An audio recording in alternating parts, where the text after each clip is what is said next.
ቻርሊና ኮሊን የተባሉ ግለሰቦች በአውስትራሊያዋ ሲድኒ ከተማ የሚኖሩ ደስተኛ ባለትዳሮች ሲሆኑ ሁለቱም የዘረመል መዛባትን በማስከተል መደበኛ የአካል እድገት የሚያዛባ ድዋርፊዝም በመባል የሚታወቅ ህመም ተጠቂ ናቸው። ጥንዶቹ ቤተሰብ ከመሰረቱ በኋላ ቀጣዩ መሻታቸው ልጆችን ወልደው አይናቸውን በአይናቸው ለማየት ቢሆንም ዶክተሮች ግን ያንን ማድረግ እንደማይችሉ አስጠንቅቀዋቸው ሲያበቁ ጉዳዩን ቸል ብለው ሚስት ከጸነሰች ግን ከጨቅላው እስከ እናትየው ህይወት ድረስ እስከ ሞት የሚያደርስ አስጊ የሆነ ውስብስብ የጤና እክል እንደሚገጥማቸው አስረግጠው ተናገሩ። ይሁን እንጂ ባልና ሚስቱ የሐኪሞችን ምክር ቸል በማለትና ችግሩን ለመጋፈጥ በማሰብ ሚስት ትጸንሳለች። ቀጥሎ የተፈጠረው ነገር ታዲያ የጤና ባለሙያዎችንና በዙሪያቸው ያሉትን ሰዎች ሁሉ ያስደነቀና ድንጋጤ ላይ የጣለም ሆኗል። ቻናላችንን ሰብስክራይብ በማድረግ የደወሉን ምልክት በመጫን በየቀኑ የምንለቃቸውን አዝናኝና አስገራሚ ቪዲዮዎችን መመልከት ትችላላችሁ። ቻርሊና ኮሊን የተባሉ ከወደ አውስትራሊያ የተገኙት ግለሰቦች በውባ የባህር ዳርቻ ከተማ ሲድኒ ውስጥ ፍቅር ሞልቶ የፈሰሰበትን ምርጥ የትዳር ህይወት እያጣጣሙ የሚመሩ ጥንዶች ናቸው። አብረው ሲሆኑ ከየትኛውም ሰው ጋር ከሚገናኙበት ሰዓት በላይ ሁሌም ደስተኛ የሚሆኑት ተቀራራቢ አፈጣጠርና ብዙ ተመሳሳይ ፍላጎቶች ያሏቸው እነዚህ ባልና ሚስቶች በኮሌጅ ቆይታቸው ጊዜ ነበር ለመጀመሪያ ጊዜ የተዋወቁትም። እናም ከተያዩ በኋላ ወዲያውኑ ነበር ወደ ትውውቅ ንግግርና ብሎም የህይወት ውይይት ውስጥ የገቡትም። ነገር ግን ቻርሊም ሆነች ኮሊን ገና እንደተገናኙ የህክምናው ዘርፍ ድዋርፊዝም ሲል በሰየመው ህመም እየተሰቃዩ እንደነበር ስላወቁት የትውውቃቸው ጥንስስ ወሬ በአብዛኛው ያውጠነጠነው በዚሁ ጉዳይ ላይ ነበርም። ቻርሊ በልዩ መጠሪያው አኮንድሎፕሌዚያ በሚባለው የድዋርፊዝም አይነት የተጠቃሽ ሲሆን ይህ በሰውነት ውስጥ የሚገኙ ንጥረ ነገሮችን በተለይም ፋይብሮብላስትና ፕሮቲን እድገት ላይ ከፍተኛ ተጽዕኖ የሚያሳድር የዘረመል በሽታ ነው። የዚህ ህመም ተጠቂ በሰውነት ውስጥ ያለው ፕሮቲን መደበኛ ባልሆነ መንገድ ስለሚሰራበት ይህም የጡንቻና አጥንት እድገቱን በእጅጉ እንዲቀንስ ያደርጓል። የዚህ አይነቱ ድዋርፊዝም ከጨቅላነት ጀምሮ አካላዊ እድገት ውስንነትን ከማስከተሉ በስተቀር ረጅም መደበኛና ደስተኛ ህይወት ለመኖር የሚከለ ክል እንዳልሆነ የዘርፉ ባለሙያዎች ይናገራሉ። በሌላ በኩል ደግሞ ኮሊን ጁሊዮፊዚክ ዲስፕላሲያ የሚል ልዩ ስያሜ በተሰጠው የድዋርፊዝም አይነት እየተጠቃ ሲሆን ይህ ክፍል በጣም ያልተለመደና ብዙ የሰውነት ክፍሎችን የሚያጠቃ ቢሆንም በአብዛኛው ችግሩ ጎልቶ የሚታየውና ተጽዕኖው የሚበረታው በአጥንቶች መገጣጠሚያዎችና ቆዳ ላይ ነው። ከዛ ውጭም የችግሩ እድገት በአዝጋሚ ሂደትም ቢሆን በታማሚው የህይወት ዘመን ሙሉ የሚቀጥል እንደሆነና በጁሊዮፊዚክ ዲስፕላሲያ ከሚሰቃዩ ህጻናት ብዙዎቹ በሶስተኛ ዓመታቸው ገደማ ሳምባና ልባቸው በህመሙ ስለሚጎዳ ገና 5 ዓመት ሳይሞላቸው ይሞታሉ ሲል የጥናት ውጤቱም ይገልጻል።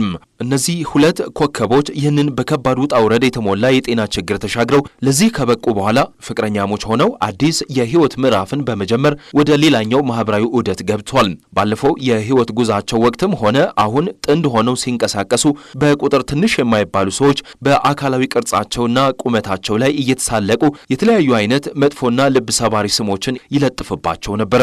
ይሁን እንጂ ቻርሊም ሆነች ኮሊን ጠንካራ ስብዕናና በቀላሉ የማይገረሰስ ስነ ልቦና ስለነበራቸው በተናጠልም ሆነ በጋራ እንደዚህ አይነቱ መገፋትና በደል እንዲሰብራቸውም ሆነ ወደ ኋላ እንዲጎትታቸው አልፈቀዱም።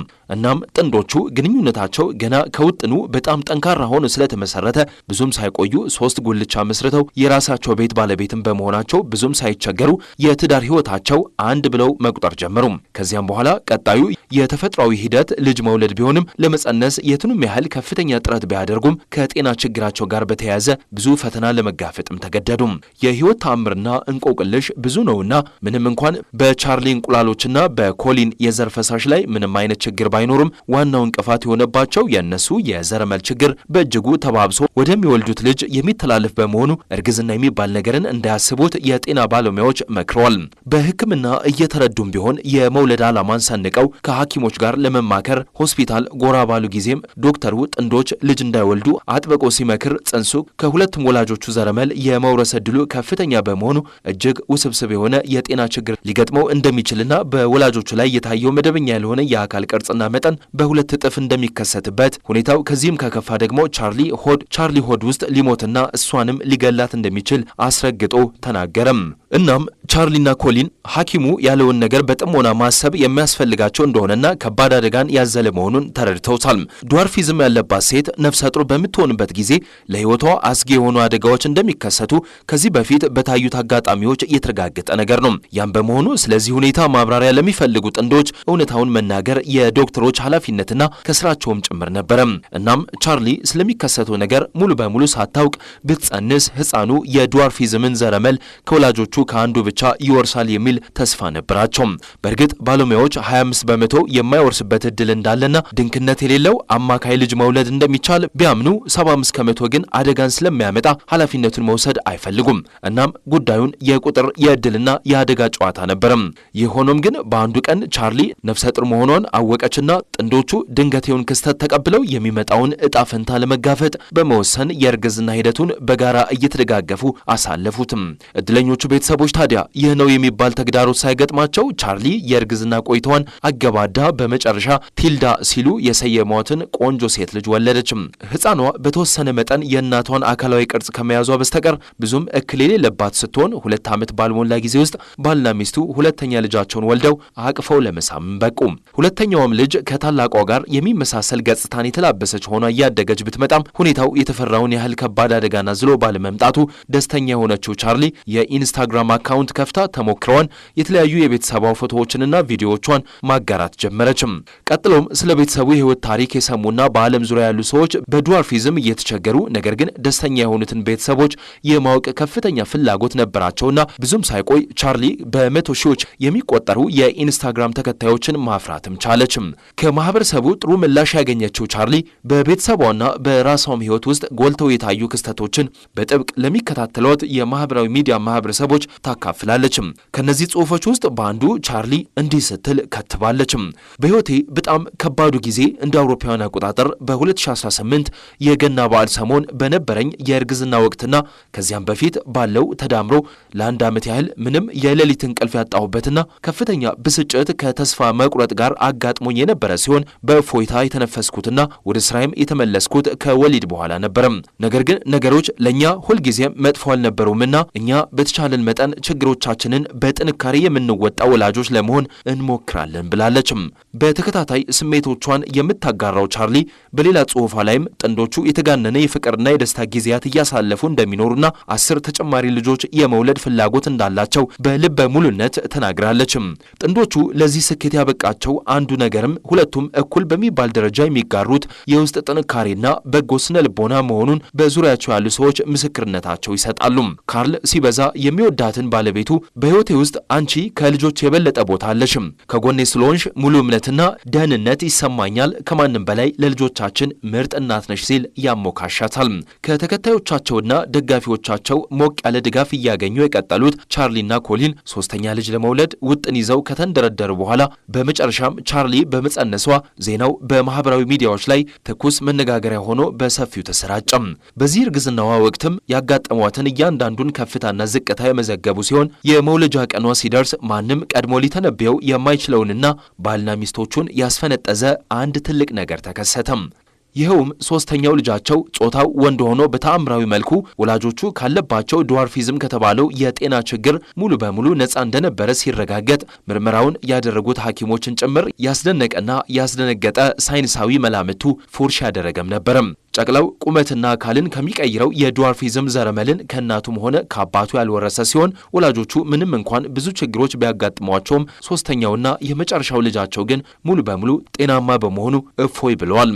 እናም ልጁ ሲያድግ በመደበኛ ቁመት ስለሚቀጥል አንድ ቀን ከወላጆቹም በላይ ከፍ እንደሚል ይጠበቃል። የቻርሊን ሶስተኛ እርግዝና ከሰሙ በኋላ ልክ እንደ ቤተሰብ በጭንቀት ሲጠብቁ የነበሩት በዓለም ዙሪያ ያሉ በርካታ ደጋፊዎቻቸው በዜናው እጅግ የተደሰቱ ሲሆን ብዙዎችም ተአምር ነው ብለው ያምናሉ።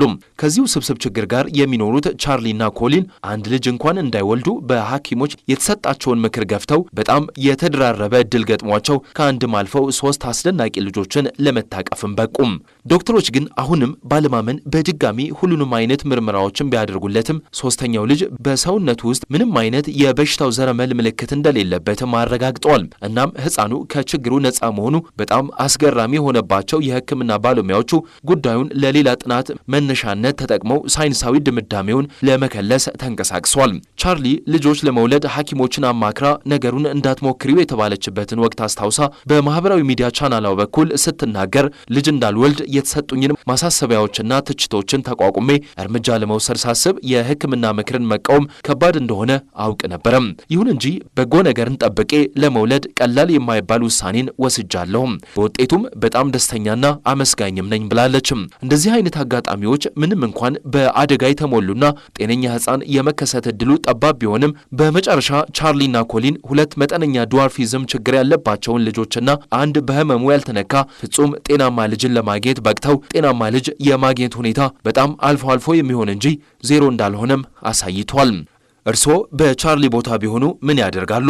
የዶክተሮችን ልጅ እንዳይወልዱ የሚለውን ጥብቅ ምክር ይተገብሩታል ወይንስ የሚመጣውን አደጋ ተጋፍጠው ለመውለድ ይሞክራሉ? እንዲሁም ይህንን አስደናቂ ታሪክ ስትመለከቱ የተሰማችሁን ስሜት ከታች ባለው የአስተያየት መስጫ ላይ አካፍሉን። እዚህ ላይ ያበቃን። ቸር ቆዩልን።